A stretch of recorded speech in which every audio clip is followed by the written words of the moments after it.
seasonal site use, animal husbandry practices, and other aspects of human choice in culling decisions. Further, changes in animal body size can highlight the introduction or development of new breeds or other animal populations. Body size can also reflect changes in the quality of animal diets, access to certain environments, or other innovations in animal management. It's an important thing to look at.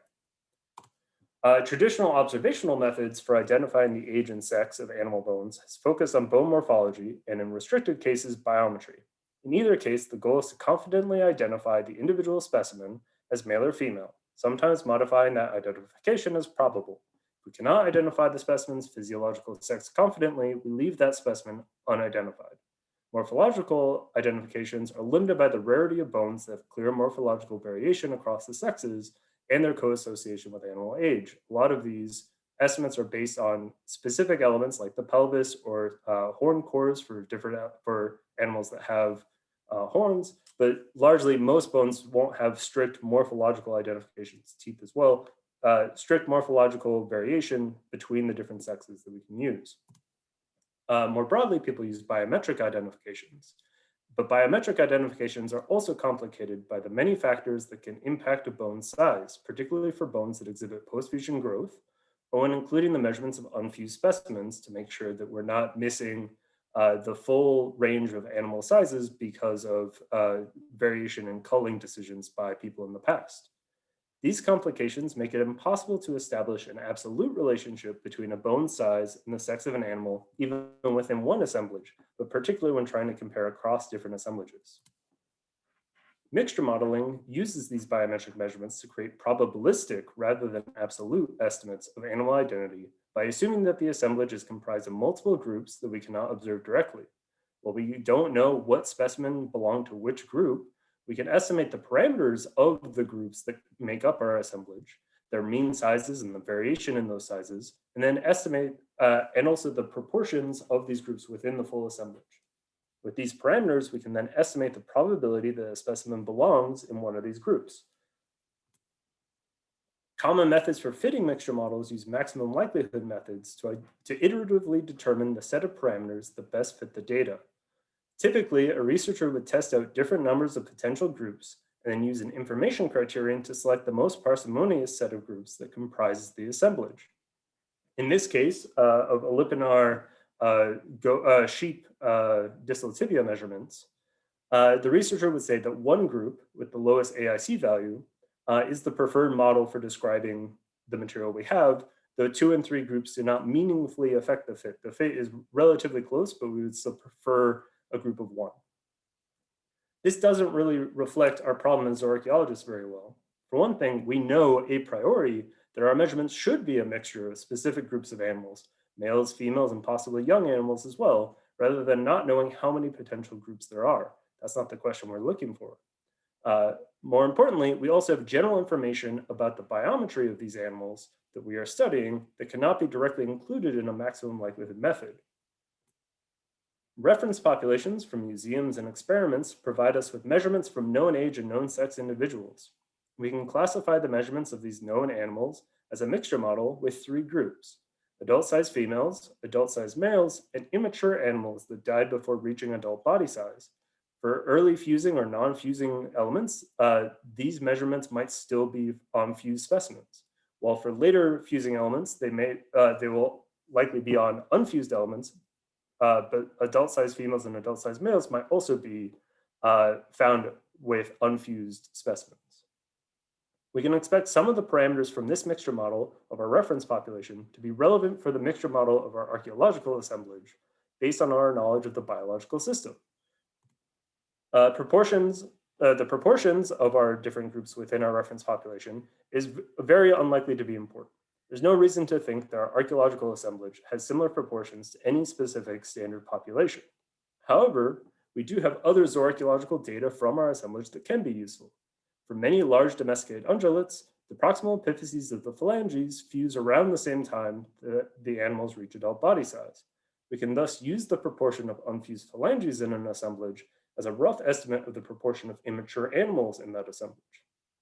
Similarly, we can use morphological estimates of the sex ratio, like those from the pelvis, to estimate the adult sex ratio for the assemblage. Now, these estimates provide a starting point for our model. They don't define the exact proportions of our groups in the measurement assemblage. That's done by the variability of the measurements themselves. The mean values of the sizes of the groups in our reference population might be somewhat informative, but we know that average body sizes change between assemblages. This was our issue in the first place and why we can't use absolute thresholds to identify males and females when comparing across different assemblages. What can be more informative is the average size difference between these groups, the size difference between males and females, and also between immature animals and adult-sized females, or immature animals and adult-sized males. This difference might be less likely to change between assemblages, while body sizes as a whole shift up and down. Similarly, the standard deviations of each of our groups in our reference population are likely to be informative. The variability of measurements within each group, within adult-sized females, within adult-sized males, is unlikely to change drastically between our reference population and our archaeological population. We can use these sources of prior information to constrain our search for the set of parameters that best fit our data. We do this by penalizing model estimates that are vastly improbable given our prior information.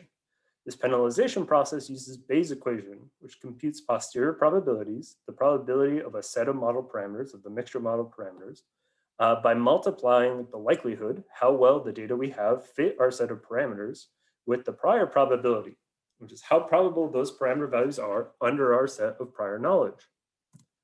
As an example of how Bayes' equation works, we can quickly go through a problem of determining the proportion of male sheep in an assemblage given once we view a set of pelvies that we've been able to morphologically identify.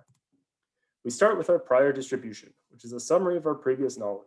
This might be based on literature-related archaeological sites, earlier analyses, or just a generic knowledge of what values could be likely and what values could be possible.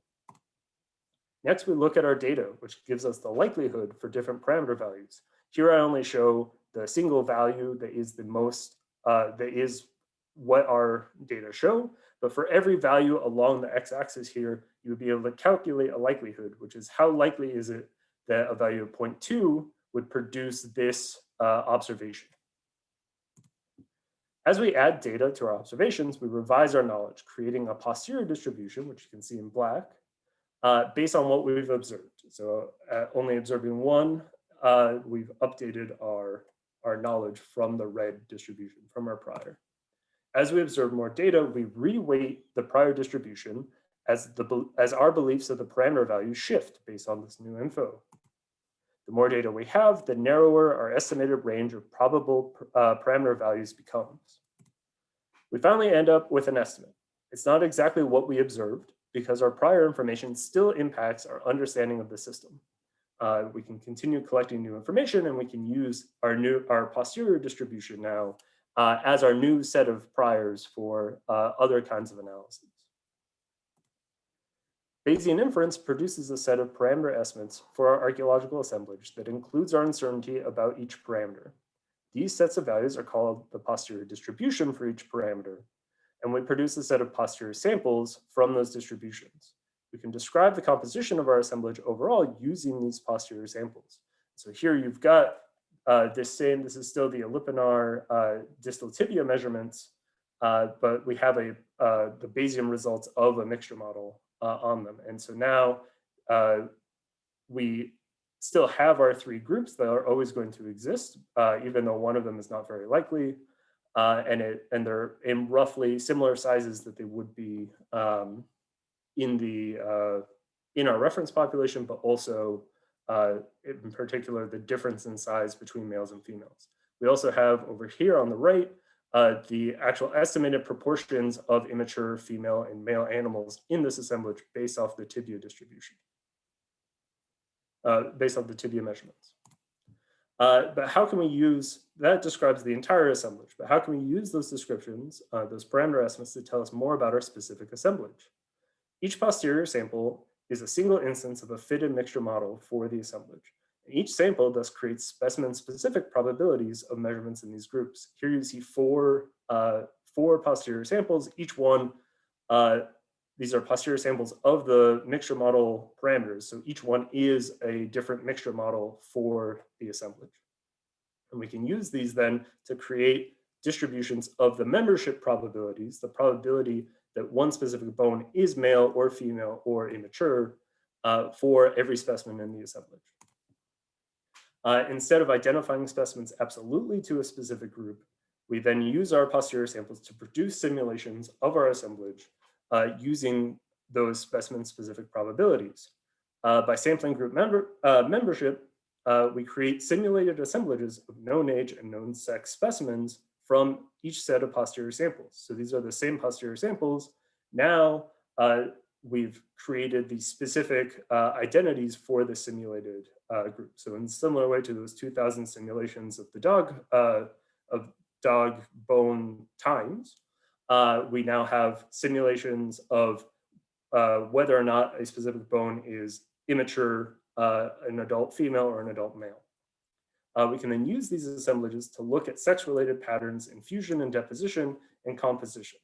By summarizing for example, by summarizing sex-specific fusion rates for every specimen in the assemblage, we can create estimates of sex-specific fusion rates that include an estimate of our uncertainty. And this uncertainty allows us, instead of creating p-values, we can create direct probabilities of different hypotheses by looking at the number of simulations where that hypothesis is correct. So to understand the probability that there are more females than males in this assemblage among the tibia distal measurements, we would look for the number of simulations where we have identified more females than males. The method I've described works for a single element. But how reliable would those results be for a single element if we've got measurement data from a lot of different elements across the body? Luckily, we typically collect standardized measurements from elements across the body, thanks in large part to the work of Angela van den Driesch in the 1970s to standardize our methods and nomenclature. We can use size index methods like the log size index or LSI to relate measurements from different parts of the body to one another by comparing their size to the measurements of a known animal. While converting values to LSI is generally described as converting measurements into relative values, I like to consider it two processes. First, we log transform our measurements, which converts them into normally distributed data. And then we perform a pseudo-centering process, which you can see here, which moves the averages of all of our different elements towards a 0 point, that value being the measurement of our standard animal. New open source packages like the Zoolog package developed by Jose Pozo and colleagues have been developed to help researchers generate LSI values from their data. And this is something that a lot of groups are actively creating new functions to make this more accessible in programming environments like R. Now that we have our LSI values from a lot of different elements, this shows the LSI values for 11 different measurements from the Elliptinar assemblage. Do we lump all of these measurements together into a single analysis? Doing so would introduce bias into our overall estimate and our understanding, because we would be assuming that all of the measurements have the exact same model parameters. All their means are the same, and we know that they should be different. So instead, do we run a separate analysis for each element in isolation? This would increase the variance of our estimates. We now will overfit our estimates for small samples, which will give us overconfidence in how, in the composition and how much uncertainty we have for our different elements. And that will sort of undermine our ability to predict new values in the future, and also for comparing elements across different assemblages. To balance these issues, we should use multi-level models. These models assume a relationship between the parameter values of different elements. Now we can fit a separate analysis for each measurement type, but instead of being in isolation, the parameter values are expected to all come from a normal distribution with a grand mean and standard deviation. That is to say, we expect all of our measurement-specific mixture model parameters, their means and standard deviations, to be near one another across elements. Extreme differences are considered unlikely. This is another dimension of our prior distributions that allows us to constrain the algorithm to give us parameter estimates that fit the data well. We can now produce model estimates for each measurement type and a generalized estimate that covers the entire assemblage. This is what we have here, and this is helpful for describing the entire assemblage and comparing across other assemblages, while the former outputs are what produce those specimen-specific probabilities. Extending the same sample-based methodology with our composition data then will allow us to look at differences in the composition, in the sex and age composition of different elements across the measurement assemblage. So this is for the same Elipnar data, all of the estimates of the number of male, female, and immature animals across our different measurements. These methods use the stand modeling language for Bayesian inference, specifically the interface with our statistical computing environment. The STAN has interfaces for other popular computing languages as well. All these languages are open source and have active user communities across multiple fields inside and outside of academia. The next steps for this project are to build out the capabilities to automatically structure data for model analysis, similar to what has been seen in active projects like the Zoolog package. By structuring data to follow definitions within the Encyclopedia of Life methodology, we can build a package that is optimized for automatic use with existing standards that are used in popular zooarchaeological data repositories, like Open Context, which is where I got the Elipnar zooarchaeological data from. Such standardization allows automatic collection of relevant measurements, age, and sex data from an assemblage to run the Bayesian analyses that are necessary and produce estimates of composition and sex-specific fusion rates. Thank you. Many thanks, Jesse, for sharing with us this biometric mixture modeling.